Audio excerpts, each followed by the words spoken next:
Esta pergunta vem do José de Almada. Muito obrigado, José. Muito prazer. Andy, sei que és psicanalista e tenho lido alguns artigos que defendem que a psicanálise, que o psicanalista deveria utilizar a hipnose para fazer tratamentos dos problemas mais graves. Bom, já vou esclarecer aqui que não só necessariamente os problemas mais graves, não só necessariamente. Às vezes sim se recorre à hipnose para os problemas mais graves, mas não necessariamente. A hipnose se pode fazer em muitos graus de profundidade. Não é... É porque eu já vi aqui, eu estou botando os olhos aqui, tem muita coisa de filme aqui. Claro, a gente não tem como saber, né? Aquilo que se vê na televisão, a gente acredita que aquilo é mais ou menos assim. Certo? Há muitos níveis, então não necessariamente só para as coisas mais graves. Claro que eu já estou vendo aqui, tu me faz uma pergunta que eu já estou aqui, sem os ouvintes saberem o que tu vais perguntar, eu já estou aqui respondendo. Para fazer tratamentos dos problemas mais graves, aí eu interrompi, fiz uns comentários, outros, porém, dizem que não. Bom, aí é aquela história, né? Sempre, absolutamente tudo, vai haver alguns profissionais que vão ter uma tendência a aprovar mais ou achar mais eficiente uma determinada abordagem ou outra abordagem, né? Por isso existem as linhas psicanalíticas, certo?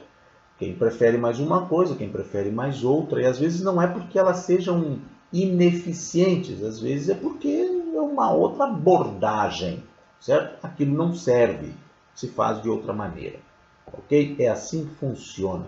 Fiquei curioso, eu já estou aqui usando aquela minha forma de responder na medida que vou lendo, ok? Mas pronto. Fiquei curioso, mas se a hipnose coloca as pessoas a dormir, eis os filmes, porque hipnose não é nada disso, mas já vou explicar. E a contar o que sentem no momento, né? Para os psicanalistas, penso eu, seria bem mais fácil de tratar um doente. E sim, em alguns casos, em uma boa quantidade de casos, sim, a hipnose é um recurso muito utilizado. Depois eu também já vou falar só umas palavrinhas sobre as questões históricas da hipnose, tá certo? Então sim, claro que sim. E ter até mais êxito se a psicanálise estuda a mente, claro, a hipnose sempre fez parte dos estudos da mente, sempre, ok? A hipnose faz os doentes falarem. Gente, cuidado, tá aqui estão os preconceitos portugueses. Imagino que o José seja português, José. De supor que quem vai à psicanálise é porque está choné. Não é nada disso. Pode ser que esteja indo para resolver algum problema psicológico, mas pode ser que esteja indo... Eu já estou ficando traumatizado já, eu faço psicanálise, gente.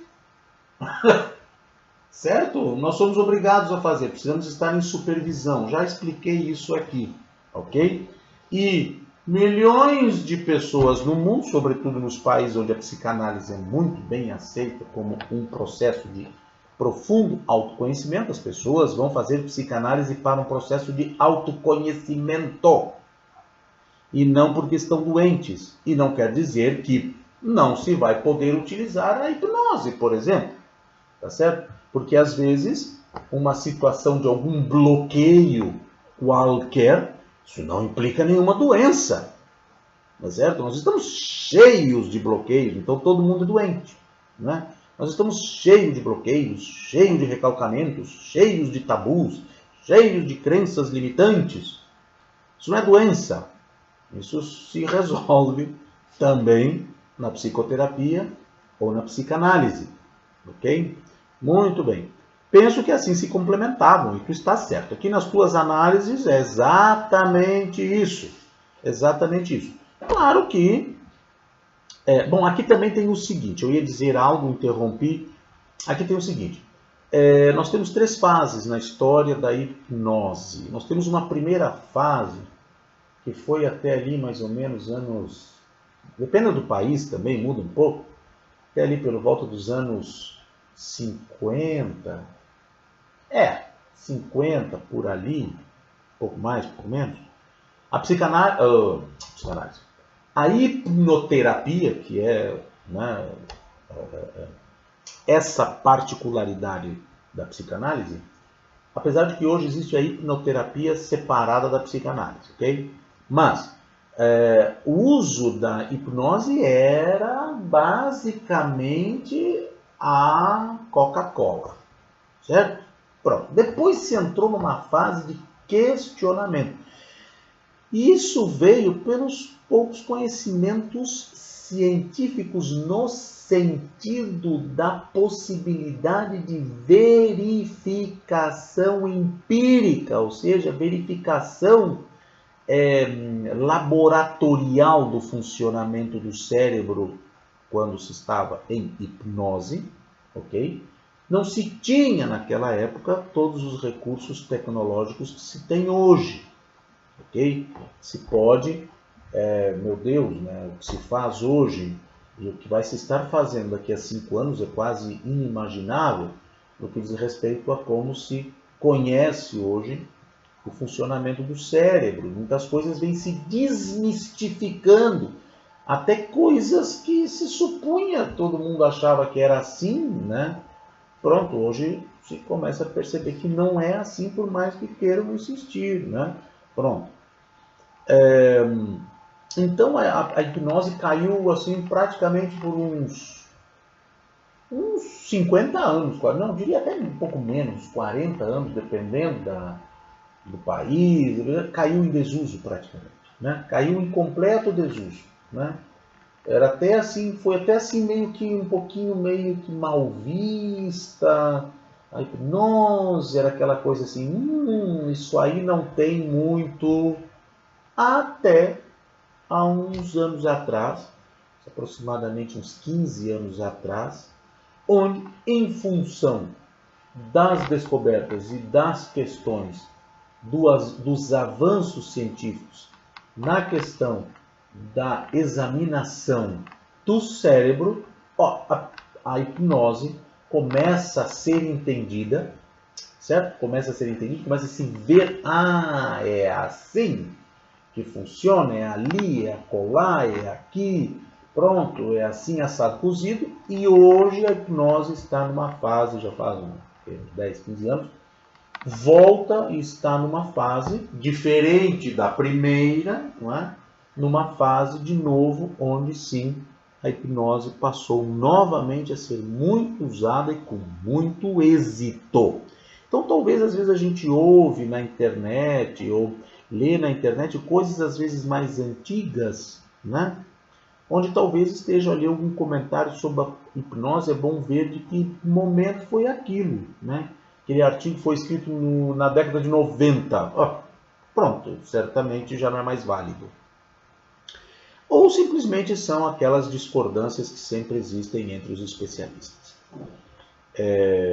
Às vezes, posicionamentos mais conservadores, né? Não quer dizer que porque sejam especialistas não são muitas vezes arraigados a certos valores, que comprometem um pouco a questão dos critérios científicos, como eu já falei aqui, a questão das associações cristãs de psicólogos, não é? Essa questão aí que é complicadíssimo, né?